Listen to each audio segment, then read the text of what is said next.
l'explosion d'une mine au mont Saloum, un mort et un blessé. Le marché boursier poursuit sa dynamique positive. La seconde phase de la trêve à Gaza est maintenant lettre morte. Les attaques se succèdent. La dernière en date, celle d'aujourd'hui, a fait 30 martyrs.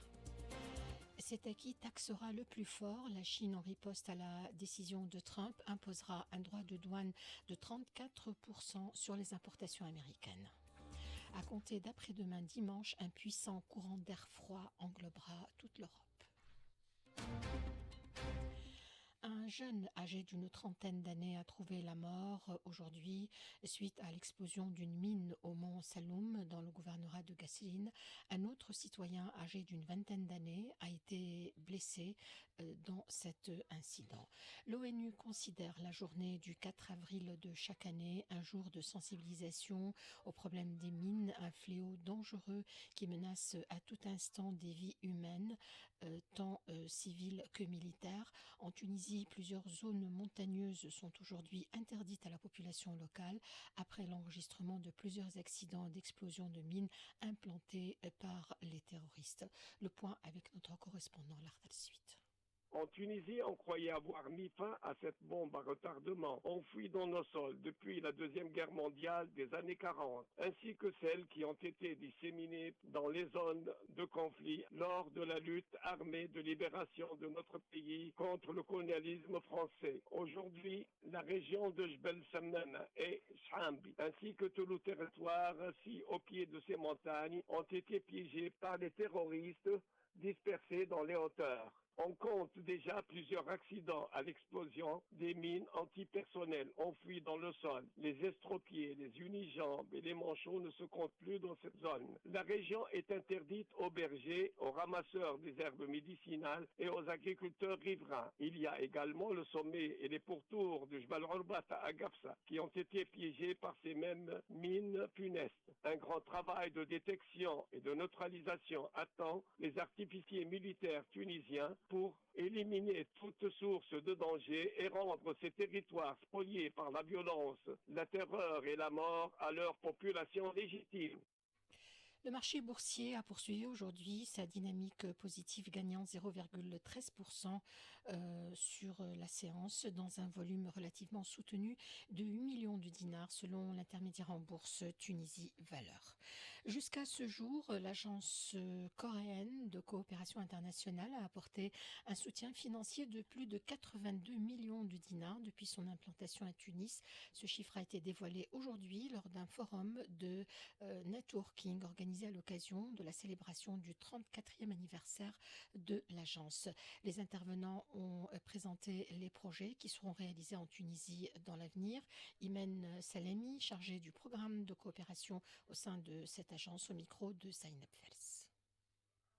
Les projets qui viennent d'être achevés, il s'agit d'un projet avec le e-learning project avec l'École nationale d'administration qui est au sein même de la stratégie et de la politique tunisienne en termes de e-governance. Il y a eu la signature récente d'un protocole d'accord avec le BCRC, c'est le Bureau central de relations avec les citoyens au sein de la présidence du gouvernement. Dans un projet e-people dans sa deuxième phase, il y a le centre d'expertise et d'excellence qui sera la troisième phase de coopération avec la haute instance de commande publique, le HICOP, qui sera entamé prochainement. Il y a aussi un projet avec le ministère de l'Agriculture sur le Smart Agriculture pour faire face aux problèmes de sécheresse en Tunisie. Donc c'est un gros projet. Le budget dépasse les 5 millions d'euros pour chacun des projets. La période d'exécution, c'est 2026 et ça peut aller loin, plus que cette période, si le projet nécessite une extension. Les réalisations ne touchent pas au budget total parce qu'il y a des changements dans les fluctuations de taux de change. Par contre, je pourrais vous donner d'autres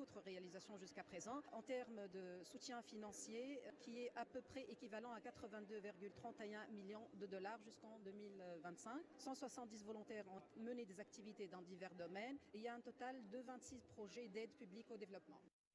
L'agence accordera un intérêt particulier à l'agriculture via un projet en cours d'étude intitulé Smart Agriculture. Éclairage de Mohamed Hassan, chargé du projet à l'agence coréenne de coopération internationale, au micro de Zainab Fels. Smart Agriculture, c'est un projet qui est en cours de préparation. On a commencé cette année par 2 missions d'experts coréens et l'idée du projet c'est de développer une coopération à long terme avec le ministère de l'Agriculture dans tout ce qui est amélioration de la productivité, surtout dans un contexte où le changement climatique est un grand défi. Donc on a commencé la préparation. Le commencement du projet est prévu pour l'année prochaine, pour 2026. Il va s'étaler sur 5 ans avec un budget qui peut aller jusqu'à 13,5 millions de dollars sous forme de dons de la COIC. C'est un projet de coopération avec le ministère, mais aussi avec l'OTD, l'Office des terres domaniales. Il y a beaucoup de composantes dans ce projet, mais principalement la composante recherche et développement. On va essayer de voir comment on peut orienter tout ce qui est décision à propos de l'utilisation de l'eau, à propos de l'agriculture avec les changements climatiques. Pour le moment, ça sera pour les grandes cultures et l'olivier. Comment améliorer nos systèmes de production pour les céréales, pour les oliviers, dans le contexte de changement climatique. La première phase de trêve à Gaza s'est achevée il y a un mois et la seconde ne semble pas près de s'installer. L'armée israélienne a lancé une nouvelle attaque au sol à Razaville ce vendredi, intensifiant ses offensives dans le territoire palestinien. 30 martyrs sont dénombrés. Le commissaire général de l'Office de secours et de travaux des Nations Unies pour les réfugiés palestiniens a de nouveau dénoncé l'utilisation par l'occupation sioniste de la nourriture et des fournitures humanitaires comme armes dans son agression contre le peuple palestinien. L'armée de l'occupant impose un blocus strict à Gaza depuis plus d'un mois, empêchant l'entrée de biens essentiels dont la nourriture, les médicaments et le carburant, considérant cela comme une forme de punition collective contre la population civile. L'Union générale des étudiants de Tunisie a déclaré que le génocide collectif commis contre le peuple palestinien démontre l'inefficacité de la Déclaration universelle des droits de l'homme. L'UJET a souligné dans un communiqué adressé à l'opinion publique nationale et régionale suite à la reprise par l'armée sioniste des bombardements sur la bande de Gaza que l'organisation estudiantine a suivi avec une immense tristesse et une profonde colère les agressions barbares commises par l'entité sioniste contre le peuple palestinien dans la bande de Gaza et dans les villes de Cisjordanie. Elle a condamné fermement les offensives génocidaires commises contre les Palestiniens, dénonçant la complicité des puissances occidentales et le mutisme des régimes arabes. L'organisation estudiantine a renouvelé son soutien inconditionnel au peuple palestinien, victime de bombardements anarchiques, ciblant les enfants et les femmes, les maisons, les hôpitaux et les refuges, précisant que ces actes constituent des crimes contre l'humanité et doivent faire l'objet d'un procès international en urgence et non de simples condamnations démunies de sens. Cet acquis taxera le plus fort après la libération de Donald Trump qui a annoncé une série de tarifs douaniers plus ou moins farfelus avec l'ensemble des partenaires commerciaux des États-Unis. Ces derniers ripostent, particulièrement ciblés par le président américain avec des droits de douane de 34%. Le gouvernement chinois a annoncé ce vendredi qu'il allait imposer des droits de douane d'un taux équivalent sur toutes les importations de biens américains à partir du 10 de ce mois. Et cela ne s'arrête pas là.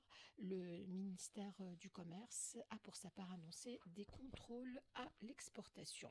Donald Trump affirme pour sa part que la riposte de la Chine à ses droits de douane punitifs traduisait la panique de Pékin selon ses termes et continue de se montrer indifférent à la déroute des marchés financiers.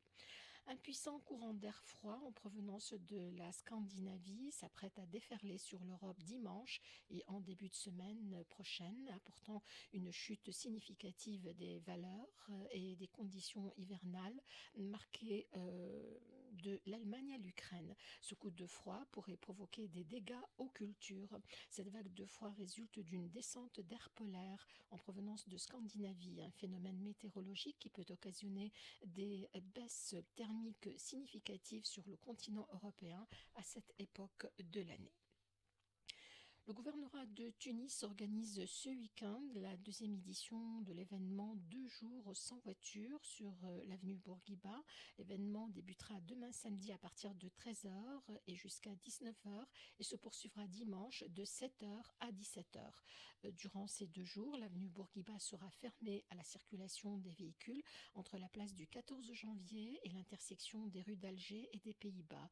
Le programme de l'événement comprend la tenue de spectacles culturels et sportifs destinés au grand public. Parmi les activités prévues, des parades de majorettes ainsi qu'une projection de spots liés au tourisme sous le slogan Tunis Lik en collaboration avec le commissariat régional du tourisme. Par ailleurs, un espace dédié aux publications poétiques de 2024 sera installé au Centre tunisien du livre, en plus de l'organisation de concours et de remises de prix à l'initiative du Centre tunisien du livre et du commissariat régional des affaires culturelles. Point final à ce journal, je vous rappelle brièvement quelques titres. Explosion d'une mine au Mont Saloum, un mort et un blessé aujourd'hui. Le marché boursier poursuit sa dynamique positive. La seconde phase de la trêve à Gaza est maintenant lettre morte. Les attaques se succèdent. La dernière en date, celle d'aujourd'hui, a fait 30 martyrs. C'est à qui taxera le plus fort. La Chine, en riposte à la décision de Trump, imposera un droit de douane de 34% sur les importations américaines. Ingénieurs son ce soir, Faisal Halili que nous remercions. Tout de suite, nous cédons la place à notre amie Inès pour la langue de Goethe.